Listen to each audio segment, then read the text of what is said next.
Hello दोस्तों, law class में आपका स्वागत है।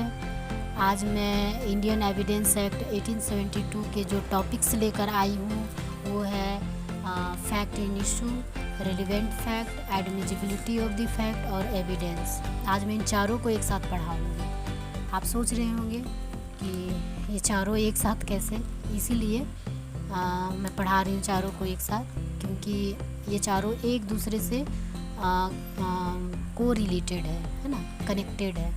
जैसे कि एक की परिभाषा में बताऊंगी तो उससे दूसरे का आंसर निकल कर आएगा, है ना। दूसरे का जब मैं बताऊंगी तो तीसरे का आंसर निकल कर आएगा, यानी चारों रिलेटेड है एक दूसरे से, है ना। तो चलिए मैं स्टार्ट करती हूँ।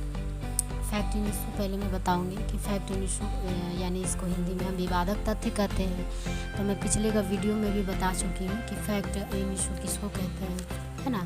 जो मुकदमे का मुख्य बिंदु होता है, यानी जो मेन पॉइंट होता है, जिसको हम डिसाइड करवाने के लिए कोर्ट में जाते हैं, तो उसे क्या कहते हैं, फैक्ट इन इशू कहते हैं। ठीक है। अब ये क्या बोलते हैं, रेलिवेंट फैक्ट, है ना। रेलिवेंट फैक्ट किसे कहते हैं, तो रेलिवेंट फैक्ट जो मतलब कि फैक्ट इन इशू के बारे में अनुमान इंगित करते हैं, उसे हम रिलेवेंट फैक्ट कहते हैं। ठीक है।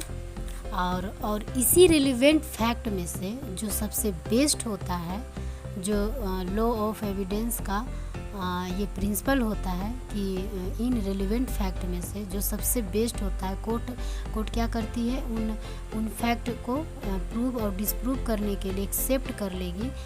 जिसको कोर्ट एक्सेप्ट कर लेगी वो एडमिजिबिलिटी ऑफ द फैक्ट कहलाएगा। यानी कि रिलेवेंट फैक्ट में से जिसको कोर्ट ने एक्सेप्ट कर लिया हो उसे हम एडमिजिबिलिटी ऑफ द फैक्ट कहते हैं, यानी ग्राह्य तथ्य कहते हैं। और यही ग्राह्य तथ्य क्या होता है, एविडेंस बन जाता है, यानी एविडेंस कहलाता है। यानी कि सारे जो रेलिवेंट फैक्ट है वो एविडेंस तो होते नहीं हैं, है ना। तो यानी कि जो किसी वाद के विवादक तथ्य को, यानी कि किसी सूट के फैक्ट इन इशू को प्रूफ और डिसप्रूव करने के लिए न्यायालय के परमिशन से जब न्यायालय में प्रोड्यूस किया जाता है तो उसे हम एविडेंस कहते हैं, है ना। तो आपको तो अब समझ में आ गया होगा कि कैसे एक से दूसरा और दूसरे से तीसरा और तीसरे से चौथा आंसर निकाल के आ रहा है, यानी चारों जो कि एक दूसरे से कनेक्टेड है ना।